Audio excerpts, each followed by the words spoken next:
The dust tasted like copper when she opened her eyes, and the world spun in nauseating circles until strong hands gripped her shoulders and a low voice said, "Easy now. You have been out cold for near 2 days." She blinked at the rough wooden beams above her head, at the stranger's face hovering in her vision, all tanned skin and concerned gray eyes beneath the brim of a worn hat. Her mouth opened to ask where she was, who he was, but the question that came out was different and far more terrifying. "Who am I?" The man's expression shifted from concern to something deeper, more troubling. He sat back on his heels, studying her face as if he might find answers written there. "You do not know." She searched inside herself for something, anything, a name or a memory or even a fragment of her past. There was nothing but emptiness, a vast desert where her life should have been. Panic clawed up her throat, and she struggled to sit up despite the pounding in her skull. "Careful," the man said, helping her upright with surprising gentleness. "You took a bad fall from your horse, found you out past the ridge, unconscious with blood on your temple." Her hand flew to her head, fingers finding the tender swelling and the rough texture of bandages. "I do not remember. I do not remember anything. Not your name. Where you were heading." She shook her head, and the motion made the room tilt again. When her vision cleared, she took in her surroundings properly for the first time. The small bedroom was sparse but clean, with simple furnishings and a window that showed endless brown hills stretching toward distant mountains. The morning light slanted in, painting everything gold. "What is your name?" she asked the stranger, grasping for something solid in this sea of unknowing. "Logan Newell. This is my ranch about 10 miles outside Hachita, New Mexico. The year is 1879 in case you are wondering about that too." He studied her face, those gray eyes searching. "You truly remember nothing?" "Nothing," she whispered, and the word felt like a door slamming shut on her entire existence. Logan stood, his movements economical and purposeful. He was tall, she noticed, with the lean build of a man who worked hard every day of his life. His dark hair needed cutting, and several days of stubble shadowed his jaw. He could not have been much older than his mid-20s. "Well," he said after a moment, "I reckon we will figure it out. You are safe here and you can stay until we sort this mess out. Maybe your memory will come back on its own, or maybe someone will come looking for you." The kindness in his voice made her throat tight. "You would do that? For a stranger? Cannot very well turn you out with no memory and nowhere to go, can I?" He moved toward the door, then paused. "You hungry? I have got breakfast ready." She realized she was starving, her stomach hollow and aching. "Yes, thank you. Come on out when you are ready. There are some clothes in the trunk there that might fit you better than that torn riding dress." After he left, she looked down at herself and saw he was right.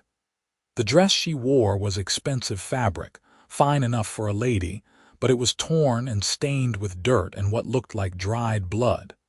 She stood carefully, testing her balance, and made her way to the trunk he had indicated. Inside she found simple garments, a woman's things but practical. A cotton dress in pale blue, some undergarments, even a shawl. She wondered briefly whose they had been but did not let herself dwell on it. The alternative was staying in her ruined clothes. When she emerged into the main room of the small ranch house, Logan was setting plates on a rough-hewn table. The smell of bacon and eggs made her mouth water. He glanced up and something flickered across his face before he gestured to a chair. "Sit. You need to get your strength back." She sat, and he placed a full plate before her. For a few minutes they ate in silence. The food was simple but good, and she found herself eating faster than was probably ladylike, though she could not say where that concern came from if she had no memory. "The clothes fit well," Logan said eventually. "They were my mother's. She passed 3 years back. I am sorry." She would have wanted them used. He set down his fork. Listen, I have been thinking. Your horse wandered off after you fell, but I found your saddle bags.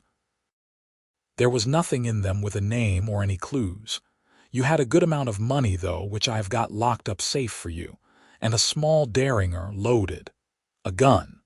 She tried to imagine herself using a weapon and could not picture it. Was there anything else? A locket, silver, but no pictures inside, and a handkerchief with some initials, but they are too worn to make out clear. Could be NC, or could be something else entirely.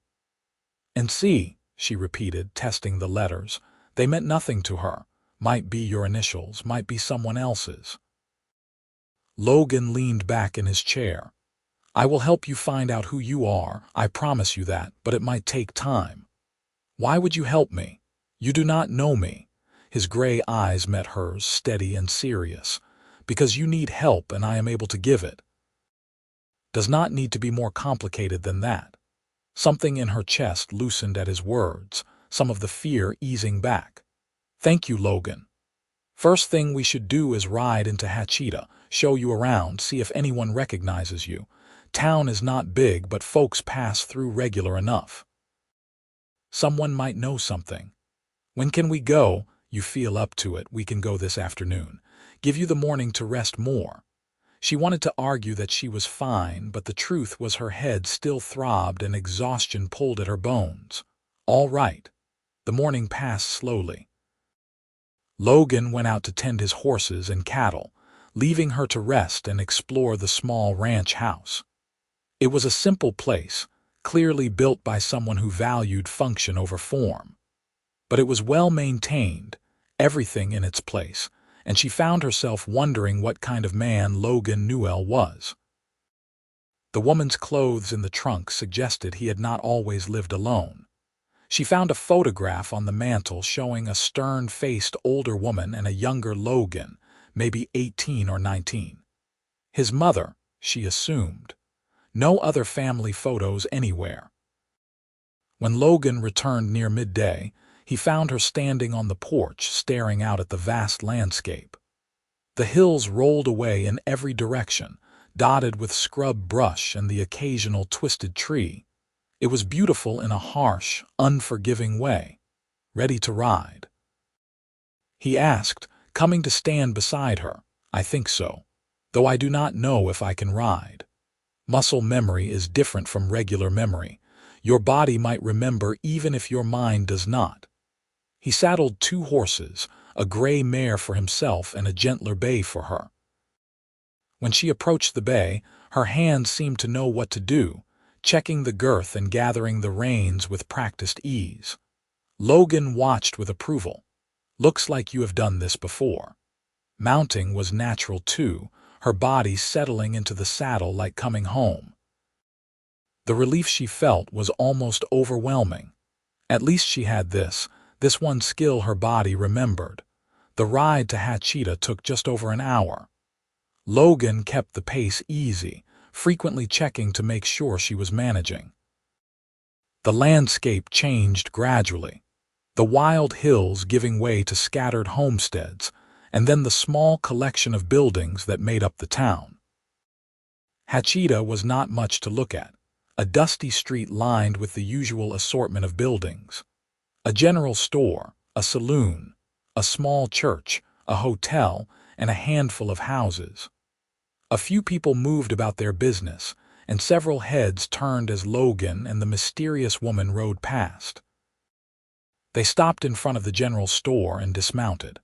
A middle-aged woman sweeping the porch looked up with interest.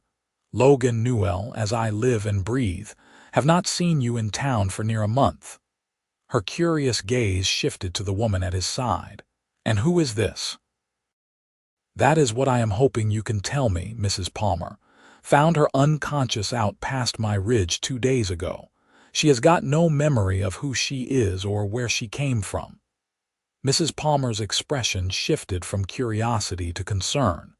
She stepped closer, examining the woman's face. Cannot say I recognize her. She is not from around here, that is certain. I know everyone within 20 miles. She had good clothes and money on her, and she knows how to ride. Figured she might have been passing through.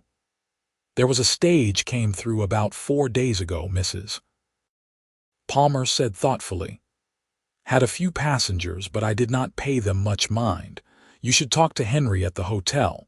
He would know if anyone stayed over. They found Henry behind the desk at the small hotel, a thin man with spectacles and a nervous manner. He brightened when he saw Logan, then looked puzzled at the woman. Logan, good to see you. What brings you to town? Logan explained the situation again, and Henry listened with growing interest. When he finished, Henry shook his head slowly. I do remember the stage that came through. There were 3 passengers, 2 men and a woman.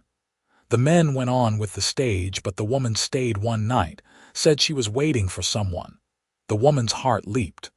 Do you remember what she looked like? Henry squinted at her. Could have been you, I suppose.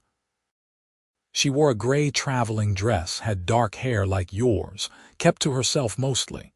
But she left the next morning, paid her bill and walked out. I figured whoever she was waiting for showed up. Did she give a name? Logan asked. She did, but I cannot recall it now. Let me check the register. Henry pulled out a worn ledger and flipped through pages. His finger traced down a column and stopped. Here it is. She signed in as N. Calloway. Calloway, the woman repeated. The name stirred nothing in her memory, but it felt right somehow, like a shoe that fit properly. Could that be me? NC, like the initials on the handkerchief. Could be, Logan agreed. Miss Calloway, did she say anything about where she was from or where she was headed? Not to me. But she did spend some time talking to folks in the saloon. You might ask there. The saloon was dim and smelled of whiskey and tobacco. A few men sat at tables playing cards, and the bartender looked up as they entered. His gaze lingered on the woman in a way that made Logan step slightly closer to her. Help you? The bartender asked. We are looking for information about a woman who came through on the stage about 4 days ago. Dark-haired, well-dressed, might have given the name Calloway. The bartender's eyes narrowed. What is it to you? This here might be her, Logan said, his voice hardening slightly. She has lost her memory. We are trying to help her figure out who she is. One of the card players, an older man with a weathered face, looked up. I remember her. She asked about someone, a man I think, wanted to know if anyone by a certain name lived around here. What name? The woman asked, moving forward. Cannot rightly recall. Something fancy, not a common name. She seemed real anxious about it, kept saying it was important she find him. Did anyone know who she was talking about? Not that I heard. She left looking disappointed. They spent the next 2 hours asking around town, but no one else could provide useful information. By the time the sun began its descent toward the western horizon, they were no closer to answers than when they had started. Logan found her sitting on a bench outside the general store, her shoulders slumped in defeat. We will figure it out, he said, settling beside her. Will we? What if my memory never comes back? What if no one ever comes looking for me? Then we will figure out who you are some other way. There are other towns, bigger places. We can send inquiries, post notices. Someone out there knows you. She looked at him, this stranger who had shown her nothing but kindness since she woke in his home. Why are you doing this? He was quiet for a moment, his gaze on the distant mountains. When my mother died, I was alone for the first time in my life. This whole ranch, all this space, and no one to share it with. I know what it is like to feel lost. Maybe I cannot give you back your memories, but I can make sure you are not alone while you search for them. Something shifted in her chest, a warmth spreading through the cold fear that had gripped her since waking. I do not know what I did to deserve your help, but I am grateful for it. Come on, he said, standing and offering his hand. Let's head back before dark. Tomorrow we can try the next town over, see if anyone there knows anything. The ride back to the ranch felt different than the ride into town. The sun painted the sky in shades of orange and pink, and the air cooled pleasantly. Logan told her about the ranch, how his father had started it, and how he had worked to keep it running after both his parents passed. He spoke of the challenges of raising cattle in this dry country, of the satisfaction of building something with his own hands. She listened, grateful for the distraction from her own missing past. His voice was soothing, deep and steady, and she found herself watching the way the fading light caught in his hair, the easy way he sat his horse. When they reached the ranch, Logan helped her dismount and tended to the horses while she went inside to start dinner. She was surprised to find that her hands seemed to know what to do in the kitchen, moving with confidence even if her mind could not remember learning these skills. They ate together as the last light faded from the sky, and Logan told her more about the area, about the Apache who sometimes passed through, about the occasional outlaws who used the remote hills as hiding places. "Is it dangerous living out here alone?" she asked. "Can be. I keep my rifle close and my wits about me. But mostly folks leave me alone, and I do the same for them." That night, she lay in the small bedroom and stared at the ceiling, trying to force her memory to return. She focused on the name Calloway, on the initials NC, on the fact that she had apparently been searching for someone. A man, the card player had said. Who was he? A husband, a brother, a father? The not knowing was agony. Over the following days, a routine developed. Logan worked the ranch while she recovered her strength, and in the afternoons they would ride out to explore the surrounding area or visit neighboring homesteads. Everyone they met was shown her photograph, asked if they recognized her, but no one did. She began helping with the ranch work, feeding chickens and tending the small garden, mending fences and organizing the tack room. Logan watched her with approval as she proved herself capable and hardworking. "You were raised with ranch work," he observed one afternoon as she expertly fixed a broken fence rail. "Your hands know what to do." "I wish my mind knew as much as my hands," she said with frustration. "It will come back. You have to have faith." But as the days turned into a week and then two, her memory remained stubbornly absent. She grew accustomed to thinking of herself as Nora Calloway, the name they had found in the hotel register, though it still felt like wearing someone else's clothes. Logan was patient and kind, never pushing, always there with a steady presence when the fear threatened to overwhelm her. She found herself watching him more often, noticing the way his face softened when he smiled, the strength in his hands when he worked, the thoughtful look he got when he was considering something serious. One evening, nearly 3 weeks after she had woken on his ranch, they sat on the porch together watching the stars emerge. The night was cool and clear, and she had wrapped herself in the shawl that had belonged to his mother. "Tell me about her," she said. "Your mother." Logan was quiet for a long moment. "She was strong. Had to be to survive out here. She came west with my father when this was even wilder country than it is now. They built this place from nothing, fought off raiders and drought and everything else this land could throw at them. She sounds remarkable. She was. She taught me everything important, how to work hard, how to be honest, how to treat people right." He paused. "She would have liked you. You cannot know that. You do not really know me." He turned to look at her, his gray eyes serious in the starlight. "I know you are brave. I know you work hard and do not complain. I know you are kind to the animals and that you laugh at my terrible jokes even when they are not funny. That is enough to know." Her breath caught at the intensity in his gaze. "Logan, I am not trying to make this complicated," he said quietly. "I know you have got a whole life somewhere that you are trying to remember, but I want you to know that while you are here, you are not a burden. You are. I am glad you are here." She did not trust herself to speak. Instead, she reached out and placed her hand over his where it rested on the porch railing. His fingers curled around hers, warm and strong, and they sat that way until the night grew too cold to stay outside. The next morning, a rider came to the ranch. Logan was out checking the cattle, so Nora was alone when the man on a dusty black horse rode up to the house. He was middle-aged with hard eyes and a gun belt worn low on his hips. "Can I help you?" she asked, staying on the porch and wishing Logan were there. "Looking for Logan Newell. He around?" "He is out with the herd, should be back within the hour." The man studied her with unsettling intensity. "And who might you be?" Something about his manner made her cautious. "A guest. If you want to wait for Logan, you can wait out here." "A guest, huh?" He dismounted and she tensed.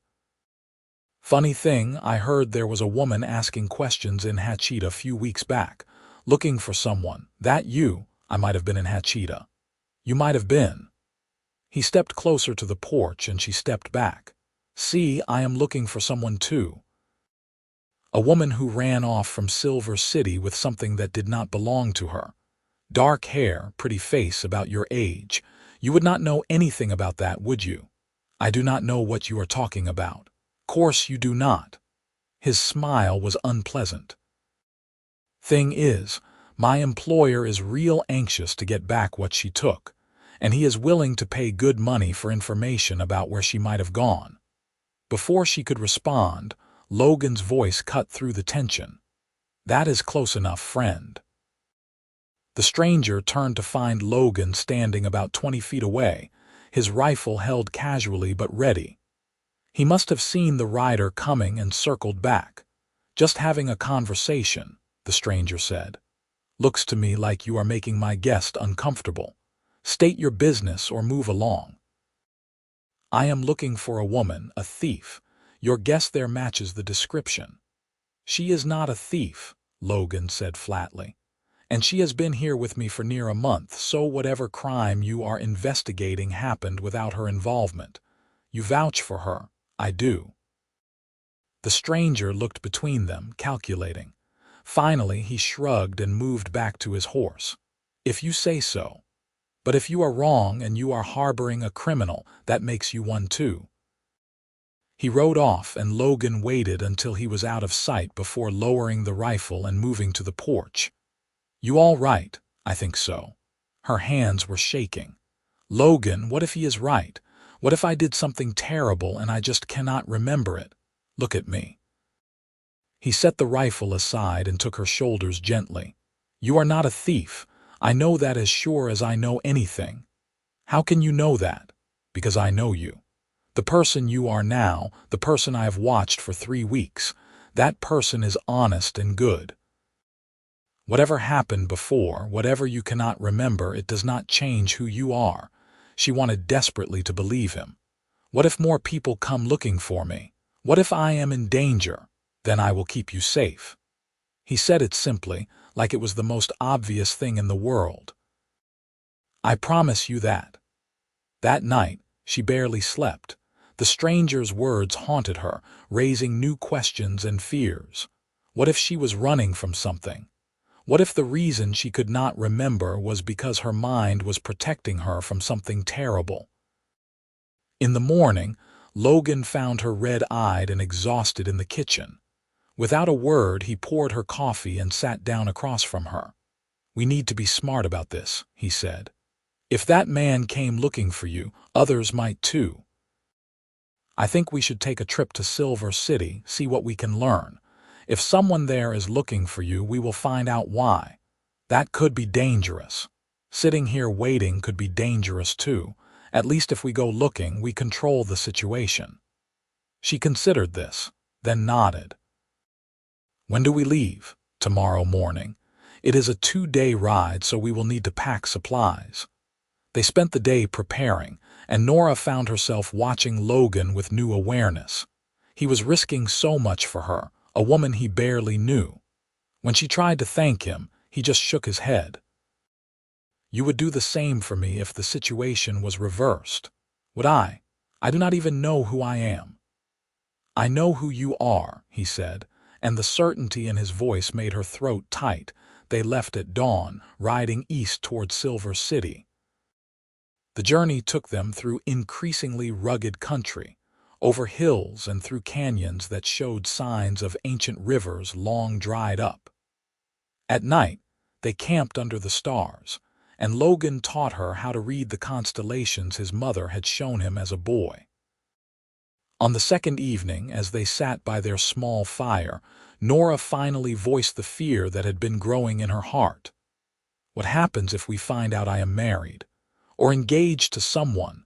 Logan's expression was unreadable in the firelight. Then we deal with that. But what if I do not want to go back to that life, Nora? He looked at her directly. I am not going to lie to you. These past weeks, having you at the ranch, working beside you, talking with you, it has meant something to me, more than it probably should given the circumstances. But your life is your own. If we find out you have obligations, people who care about you, then you will have to decide what you want to do about that. And if I choose to stay with you, the question hung between them, heavy with implications. Logan's eyes searched hers. Then I would count myself the luckiest man in New Mexico. She moved before she could think better of it, crossing the small distance between them and pressing her lips to his. He went still for a heartbeat, then his arms came around her, pulling her close as he returned the kiss with a tenderness that made her heart ache. When they finally broke apart, she rested her forehead against his.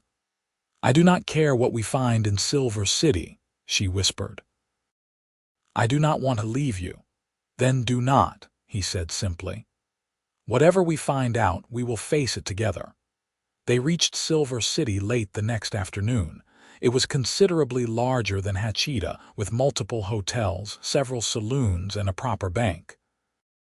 They took rooms at one of the better hotels, separate rooms to maintain propriety, though Logan looked reluctant to let her out of his sight.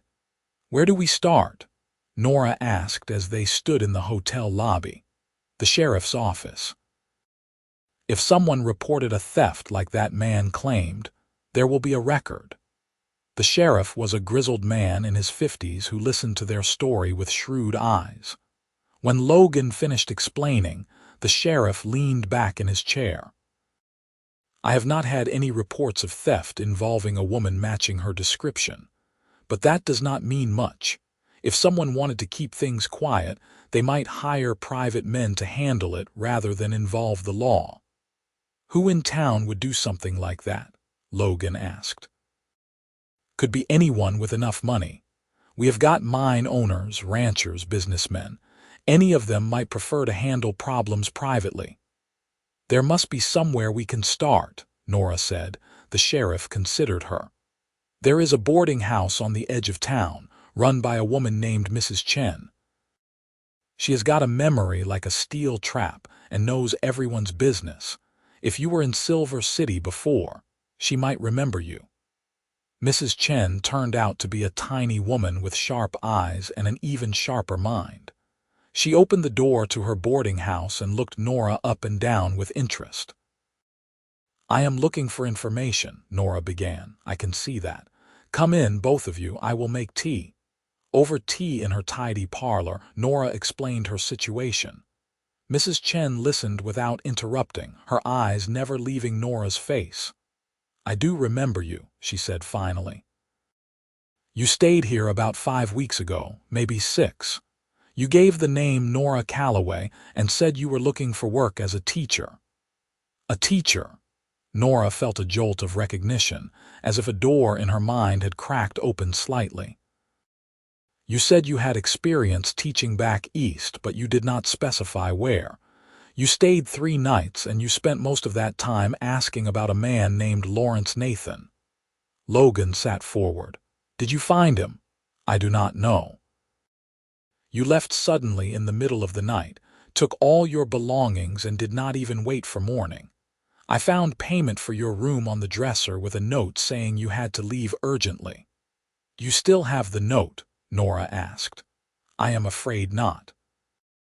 But I remember it was your handwriting and it did not seem distressed, just determined. Who is Lawrence Nathan? Mrs. Chen looked uncomfortable. That is where things get complicated. Lawrence Nathan was a rancher who lived about 15 miles outside town. Is the important word. He died in a fire about 6 weeks ago, along with his wife and young daughter. The room seemed to tilt.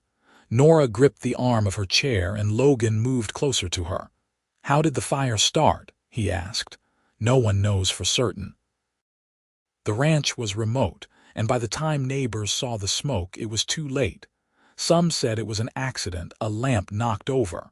Others whispered it might have been set deliberately. Lawrence had enemies. What kind of enemies? He owned valuable land, water rights that other ranchers wanted.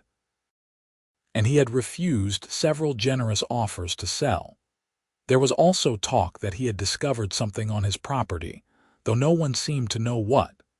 Nora's head was pounding, fragments of memory trying to surface, but remaining frustratingly out of reach. Why would I have been looking for him? That I cannot tell you, but I can tell you that when you heard he had died, you looked devastated. You went pale as a ghost and had to sit down. You asked me questions about the fire, about his family, about what had happened to his property. And then I left that night. You did. I assumed you were frightened, that you did not want to get caught up in whatever had happened to the Nathans. Plenty of people decided it was healthier not to ask too many questions about that fire. They left Mrs. Chen's boarding house with more questions than answers. As they walked through the darkening streets back toward their hotel, Logan kept a protective hand on Nora's back. Lawrence Nathan, she said quietly. The name means something to me. I can feel it just out of reach. We will figure it out. Tomorrow we can ride out to where his ranch was, see if that jogs anything loose. That night, Nora lay in her hotel bed and stared at the ceiling, trying desperately to remember. Lawrence Nathan. A teacher. A fire.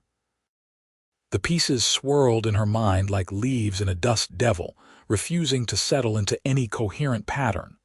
Sometime deep in the night, she woke with a gasp, a fragment of memory suddenly surfacing. A man's voice, kind and warm, saying, "You have your mother's eyes, Nora."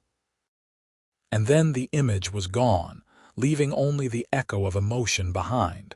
She knew Logan was in the room next door. She could knock, could seek comfort in his presence.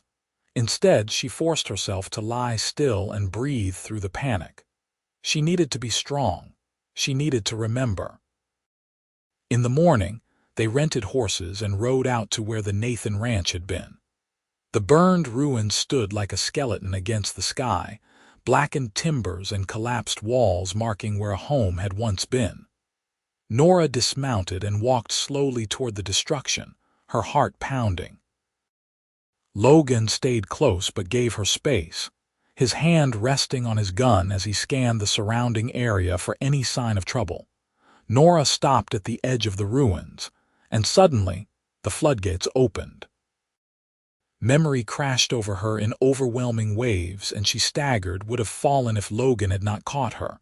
"I remember," she gasped. "Oh God, Logan, I remember." He held her steady. "Tell me." "Lawrence Nathan was my uncle, my mother's brother. He sent for me after my parents died last year in Boston. He wanted me to come west, said he had something important to tell me, something about my mother's family." The words poured out of her, a dam finally breaking. "I was traveling to meet him, but when I got to Silver City, I found out he was dead. I stayed at Mrs. Chen's and tried to learn what happened. Someone told me there might be papers, documents he had hidden somewhere on the property. So you came looking, I must have. I do not remember the fall or how I got hurt, but I must have come here to search." She looked at the ruins, tears streaming down her face. "He had a daughter, Logan, my cousin. She was only 7 years old." Logan pulled her against his chest, letting her cry. When the worst of it had passed, he spoke gently. "We need to get you away from here. If someone set that fire to stop your uncle from telling you something and they know you are looking for the same information, you could be in danger. I do not care. He was my family. His little girl was my family. I need to know what happened to them. And we will find out, but not by getting yourself killed. He cupped her face in his hands. You matter, Nora. To me you matter, so we do this smart. She nodded, drawing strength from his steady presence. What do we do? We find out what your uncle discovered that was worth killing for. And then we make sure the people responsible pay for what they did. They spent the next several days in Silver City, carefully investigating. Logan asked questions in saloons while Nora talked to the women in town, the shopkeepers and teachers and church ladies who noticed things others missed. Slowly, a picture emerged. Lawrence Nathan had discovered something on his land, something valuable. Gold, some said. Others whispered about Spanish treasure. But whatever it was, he had been quietly trying to secure legal protection for it when the fire happened. Who tried to buy his land? Logan asked the clerk at the land office. Several people made offers over the years. But the most persistent was a man named Jameson Drake. Owns the largest ranch in the area, has political connections in Santa Fe. He wanted Nathan's water rights bad. And after the fire, the land went to the territory since there were no surviving heirs. Drake bought it at auction for a fraction of its value. Logan and Nora exchanged looks. They had their suspect. We need proof, Nora said when they were alone. We cannot just accuse a powerful man like Drake without evidence. Then we get evidence, but carefully. Drake's ranch was a sprawling operation, far larger and more prosperous than anything else in the area. Logan and Nora watched it from a distance, looking for any opportunity to learn more. Their chance came when they overheard two of Drake's ranch hands talking in town. One was complaining about having to stand guard at the old Nathan place, saying it was a waste of time since whatever the boss was looking for clearly was not there. If they are still searching the property, Logan said, that means they have not found what they are looking for yet. Which means it might still be hidden there. They rode out to the Nathan Ranch ruins that night, approaching carefully in case Drake had men watching. The moonlight was bright enough to see by, and they moved silently through the wreckage. Your uncle was smart, Logan whispered. If he hid something, it would not be in the house itself, too easy to find in a search. He had a barn and a root cellar. Nora tried to picture the layout from what remained. There, that depression in the ground, that must be where the root cellar was. They found the entrance partially collapsed but passable. Logan went first, testing the burned timbers to make sure they would hold. Below ground, the cellar had survived the fire mostly intact. Logan lit a small lantern, keeping the light low. The cellar was empty except for some old crates and barrels. They searched methodically, and finally, Logan found it. A metal box hidden beneath loose stones in the corner. Inside the box were papers. Legal documents showing that Lawrence Nathan had filed a mining claim on his property. Assay reports proving significant gold deposits. And letters, correspondence between Nathan and a lawyer in Santa Fe about protecting his claim from interested parties trying to force a sale through intimidation. This is it, Nora breathed. This is what they killed him for. And this is enough to go to the authorities. With this evidence, we can prove Drake had motive. They were halfway up the cellar steps when a voice stopped them cold. I will take those documents now. A man stood silhouetted against the night sky, a gun pointed down at them. Nora recognized him as the stranger who had come to Logan's ranch weeks before. You led us right to it, the man continued. Drake figured if we could not find it, we would just wait for the girl to show up and follow her, and here you are. Logan moved slightly, putting himself between Nora and the gun. You cannot kill us both. Do not need to kill you both, just need the papers, and maybe the girl to make sure she does not talk. Logan's hand was moving slowly toward his own gun. Nora could see him calculating the distance, the angles. Now, the man said, his finger tightening on the trigger. Everything happened at once. Logan shoved Nora backward down the stairs, dove to the side, and drew his gun in one fluid motion. The stranger's shot went wide, hitting the burned timbers of the cellar entrance. Logan's shot did not miss. The stranger fell, and above them they heard shouting. More men approaching. Go! Logan grabbed Nora's hand and pulled her deeper into the cellar. There has to be another way out.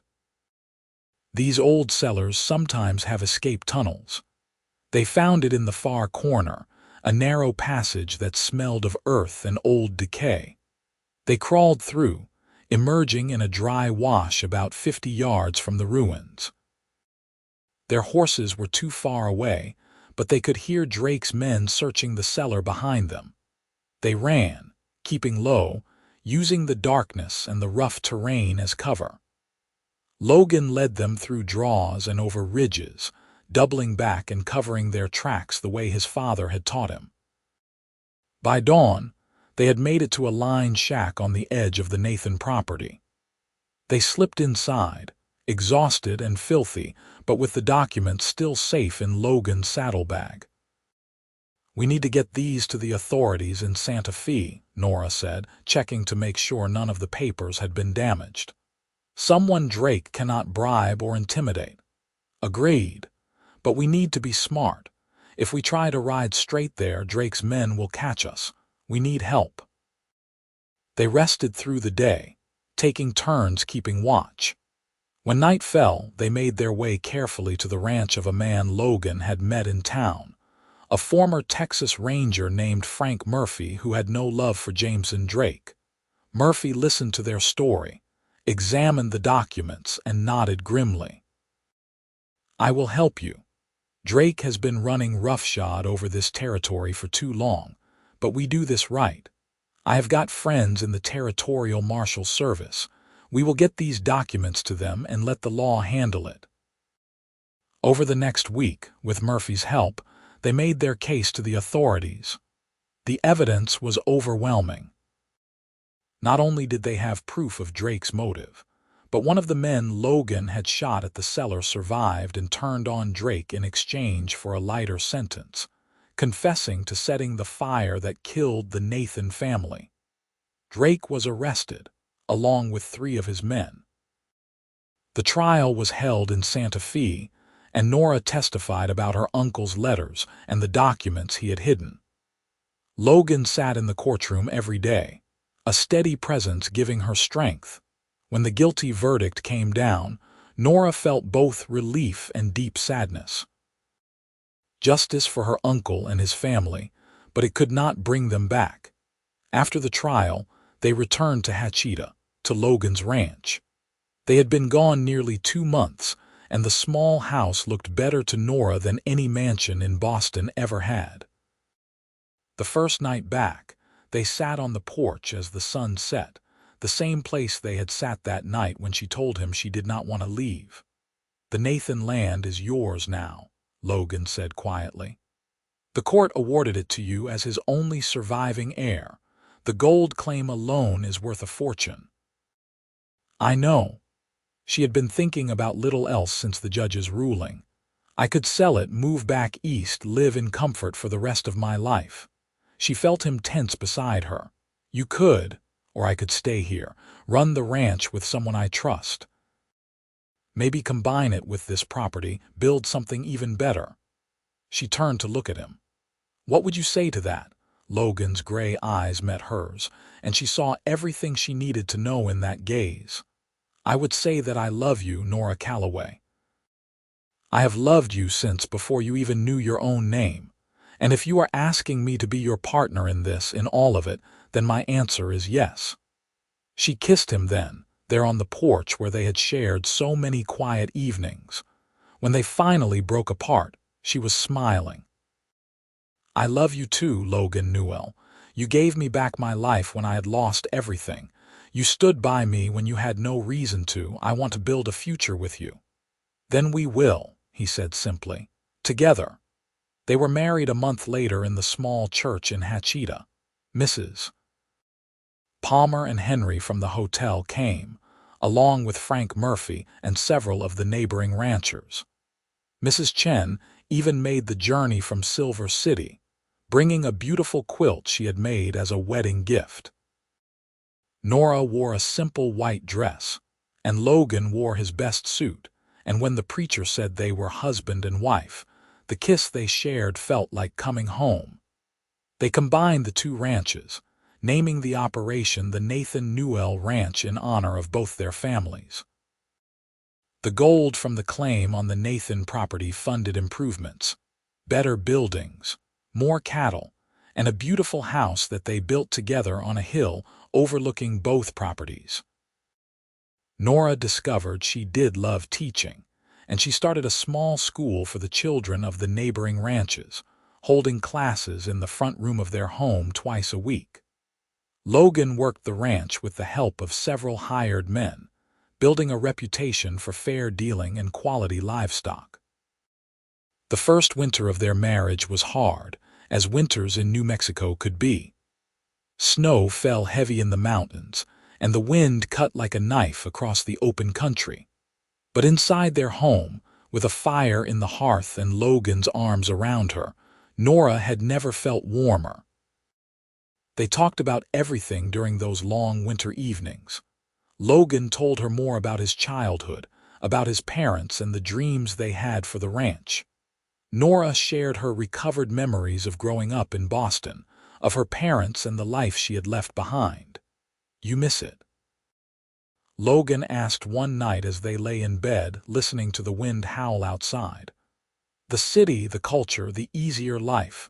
Not for a moment," she said honestly. "This is where I am meant to be. With you." Spring came, and with it new life. The cattle calved successfully. The garden burst into bloom, and Nora discovered she was pregnant. Logan's joy when she told him was almost overwhelming. He picked her up and spun her around, then immediately set her down and fussed over whether he should have done that, whether it was safe, whether she should be resting. She laughed and kissed him. "I am pregnant, not made of glass. Women have been having babies since the beginning of time." "Not my baby," he said, his hand settling protectively over her still flat stomach. "Not the woman I love more than my own life." The pregnancy was healthy, though the summer heat made her uncomfortable. Logan was endlessly patient, fetching her water, making sure she rested in the heat of the day, taking over her chores without complaint. Their son was born on a crisp October evening, arriving with a lusty cry that echoed through the house. Logan held him with shaking hands, tears streaming down his face as he looked at the tiny perfect person they had created. "He has your eyes," he said to Nora, who was exhausted but glowing with happiness. "And your stubbornness, I suspect," she said with a tired laugh. They named him James Lawrence, for Logan's father and Nora's uncle. He was a healthy baby, strong and curious, and he transformed their lives completely. Nora watched Logan with their son and fell in love with him all over again. He was so gentle, so patient, singing old songs his mother had taught him and telling stories as he rocked James to sleep. The ranch continued to prosper. They hired more hands, expanded their herd, and built a reputation throughout the territory. Logan became known as a fair but shrewd businessman, and Nora's school grew to include nearly 20 children from the surrounding area. On their second anniversary, Logan took her to the spot where he had found her, all those months ago when she had been lost and alone. "I think about that day sometimes," he said, holding her hand as they looked out over the land. "How close I came to riding a different direction, to never finding you. But you did find me, and you saved me in more ways than one." "We saved each other," he corrected. "You gave me something to live for beyond just surviving. You gave me a family, a future, a reason to build something that will last. They stood there as the sun set, painting the sky in brilliant colors, with their son sleeping peacefully in Nora's arms and the ranch spread out below them like a promise.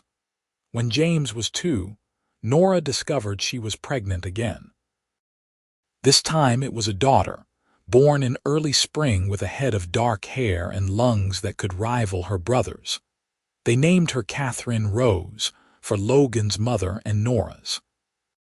She was a sweet baby, calmer than James had been, content to watch the world with wide gray eyes that matched her father's.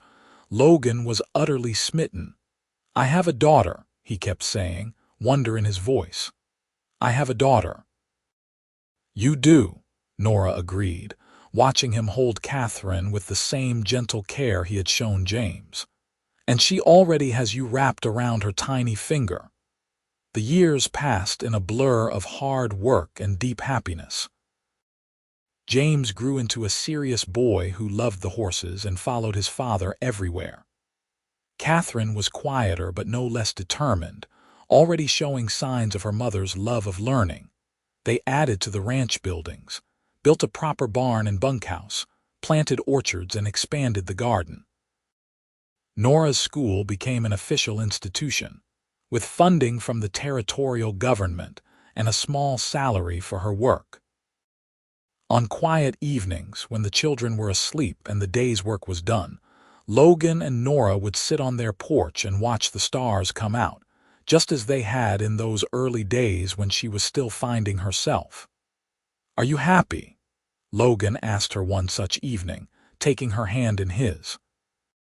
"Happier than I ever imagined possible," she said truthfully. "Sometimes I think about that girl who woke up on your ranch with no memory, no name, no idea who she was, and I am grateful for that fall, strange as that sounds, because it brought me to you." "I am grateful too," he said, bringing her hand to his lips. "Every single day."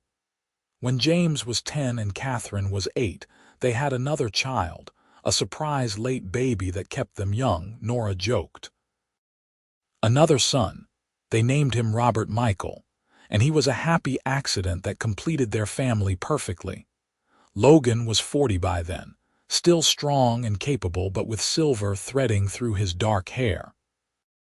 Nora was 36, her face showing laugh lines at the corners of her eyes but still beautiful to Logan. "3 children," Logan said, holding Robert for the first time. "We have 3 children and a ranch that spans 2 territories and more blessings than any man deserves." "You deserve every bit of it," Nora told him firmly. "You are the best man I know, Logan Newell, the best husband, the best father. Our children are lucky to have you." "We are all lucky to have each other," he corrected. As the years continued to unfold, the ranch became one of the most successful operations in New Mexico. James showed talent for the business side of things, keeping meticulous records and making smart decisions about breeding and sales. Catherine announced at 15 that she wanted to be a doctor, having been inspired by watching her mother help treat sick ranch hands and neighbors over the years. Robert, the baby of the family, was still finding his way, but he had his father's way with horses and a gift for gentling even the wildest Mustang. Logan and Nora watched their children grow with pride and no small amount of wonder. They had built something lasting, something real. The ranch would continue long after they were gone, a legacy for the family they had created. On their 20th anniversary, Logan commissioned a portrait of the family. They all dressed in their finest and sat for a traveling artist who had come through Hachita. The finished painting showed Logan and Nora seated, with James standing tall behind them, Catherine beside her mother, and young Robert leaning against his father's chair. "This is what matters," Logan said when he saw the finished work. "Not the gold or the land or the cattle. This, our family. The life we built together." Nora leaned against him and he wrapped his arm around her waist, pulling her close. "I love you," she said, More now than even on the day we married. Is that possible? It is possible, he assured her, because I feel the same. Every day with you is better than the last. They hung the portrait in the main room of the house, a testament to what they had created from nothing. Visitors would comment on it, on the clear love visible in the way the family looked at each other. As Logan and Nora grew older, they gradually turned over more of the ranch responsibilities to James, who at 25 was more than capable of running the operation. Catherine went east to medical school, writing long letters home about her studies and the strange new world of modern medicine. Robert, at 17, was courting a neighbor girl and talking about starting his own horse breeding operation on a piece of the ranch land. Logan's hair went completely silver, and his face weathered from decades under the New Mexico sun, but his gray eyes still lit up every time Nora entered a room. Her dark hair showed streaks of white, and her hands bore the calluses of a lifetime of hard work, but to Logan, she was as beautiful as the day he found her unconscious on the ridge. They took to spending their evenings on the porch, a ritual they had maintained for decades. Sometimes they talked, sharing memories or discussing the ranch or worrying about their children. Other times they simply sat in comfortable silence, hands entwined, watching the sun set over the land they had built together. You ever wonder? Nora asked one evening when they were both in their 50s, what would have happened if you had not found me that day? If you had ridden in a different direction? I do not wonder, Logan said firmly, because you were meant to be here with me. This was always how it was supposed to be. You really believe that? I do. Call it fate or providence or just luck, but I believe some things are meant to be, and we were meant to be. She smiled and settled more comfortably against him. Then I believe it too. The years continued to be kind to them. James married a sweet young woman from Santa Fe and gave them grandchildren, 2 boys who reminded Nora achingly of Logan in his younger days. Catherine returned from medical school and opened a practice in Hachita, becoming the first female doctor in the territory and making her parents endlessly proud. Robert married his sweetheart and started his horse operation, which quickly gained a reputation for quality throughout the Southwest. Logan and Nora became the respected elders of the community, the couple everyone looked to for advice and wisdom. They had lived through so much together, survived so many challenges, and their love had only grown stronger with each passing year. On their 30th anniversary, the entire family gathered at the ranch for a celebration. All 3 of their children were there with their spouses and children. Neighbors and friends came from miles around.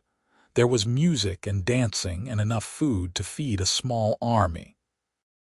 As the sun began to set, Logan pulled Nora away from the crowd and led her to their favorite spot on the porch.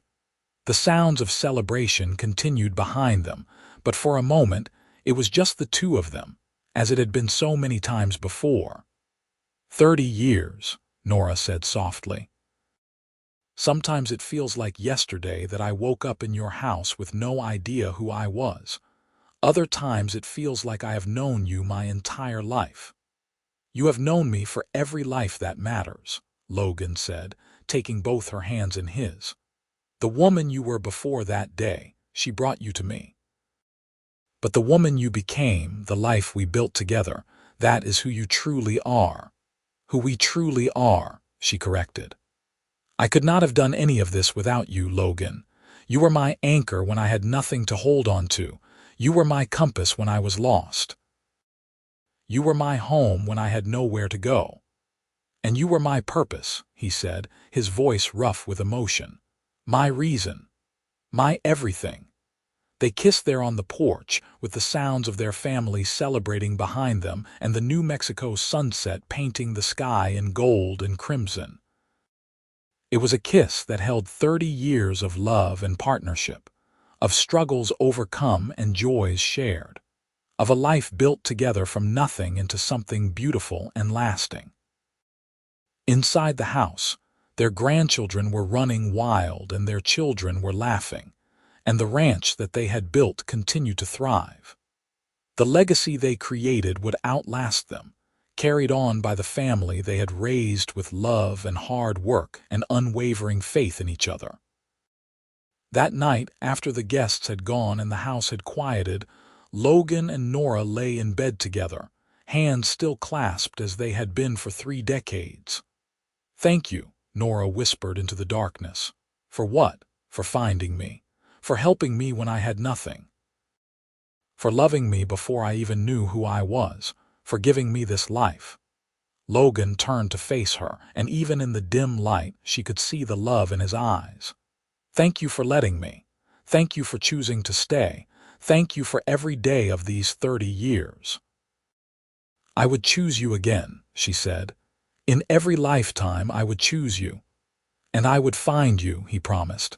"No matter how lost you were, I would always find you."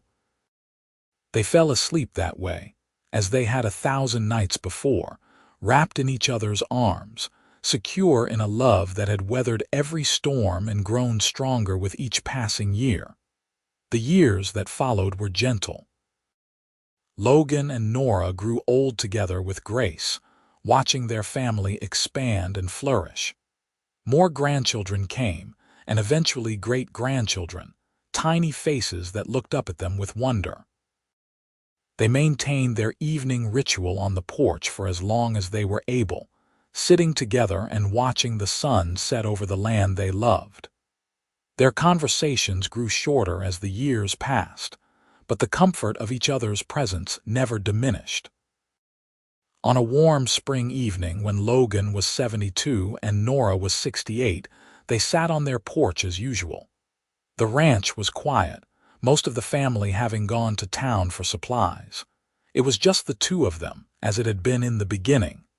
"You remember what you said to me?" Nora asked, her voice softer now with age but still clear. "That first day when I woke up with no memory, I said I would help you find it. Find your name, find yourself. You did more than that. You helped me find my life, my purpose, my home." Logan squeezed her hand gently.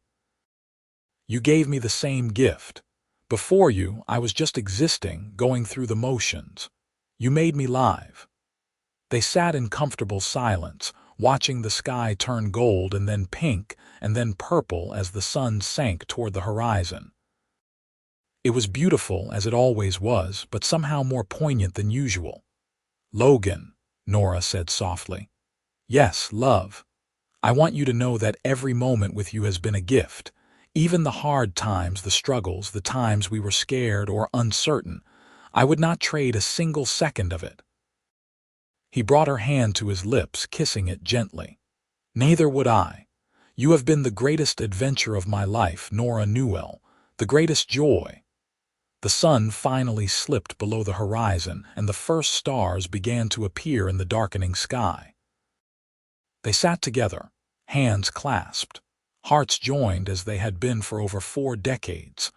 Logan and Nora lived another decade together, growing old with dignity and grace, surrounded by the love of the family they had created. When Logan finally passed at 82, he did so peacefully in his sleep, with Nora holding his hand. She grieved him deeply, but without regret. They had been given more than 50 years together, years filled with love and purpose, and the deep satisfaction of a life well lived. Nora lived 3 more years after Logan's death, surrounded by her children and grandchildren and great-grandchildren. She remained sharp and engaged until the very end, still telling stories about the day she woke with no memory and the cowboy who promised to help her find her name. "He gave me so much more than that," she would tell her grandchildren. "He gave me a life, a family, a love that will last beyond this lifetime." When Nora passed peacefully at 71, surrounded by 3 generations of the family she and Logan had created, she went with a smile on her face.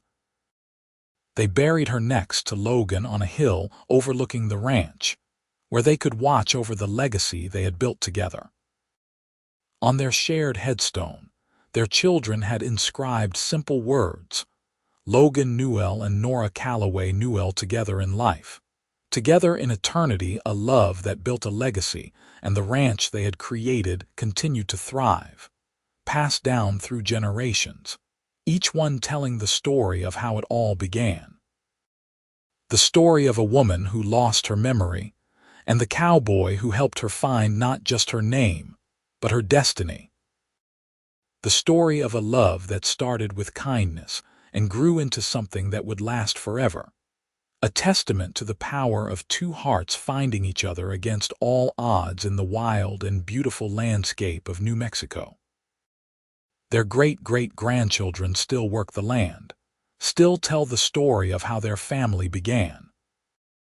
And sometimes, in the evenings when the sun sets over the hills and paints the sky in brilliant colors, people swear they can see two figures sitting on the porch of the old original house, hands clasped together, watching over the life they created with such love and dedication. The Nathan Newell Ranch stands as a monument to what can be built when two people commit to facing life together, when love is given freely and returned with devotion, when kindness meets courage and creates something lasting and beautiful. It is a legacy not just of land and cattle and buildings, but of love itself, the kind of love that transforms lives and echoes through generations. And it all started with a simple promise, spoken by a cowboy to a woman who did not even know her own name: "I will help you find it." He helped her find so much more than her name. He helped her find her home, her purpose, her family, and a love that would define both their lives and create a legacy that would endure long after they were gone. In the end, that is perhaps the truest definition of a life well lived: to love deeply, to build something lasting, and to leave the world better than you found it. Logan and Nora did all of that and more. They took a moment of crisis and transformed it into a lifetime of joy. They took two separate lives and wove them into one beautiful story. They took nothing but love and courage and built an empire that would stand for generations. And through it all, from that first moment when Logan found her unconscious on the ridge until the day they were reunited in eternity, they never wavered in their commitment to each other. That is the real magic of their story, not the gold or the ranch or the legacy, but the simple, profound truth that they chose each other every single day, in good times and bad, in sickness and health, for richer or poorer, until death and beyond. Their love was the kind that poets write about and storytellers celebrate, the kind that reminds us all that true love is possible, that kindness matters, that the choices we make in moments of crisis can define our entire lives. Logan chose to help a stranger, and that choice gave him everything that mattered. Nora chose to trust and to stay, and that choice gave her a home and a family beyond anything she could have imagined. Together, they proved that the best love stories are not the ones that come easily, but the ones that are built day by day, choice by choice, moment by moment. They proved that real love is not just a feeling but an action, a commitment renewed every single day.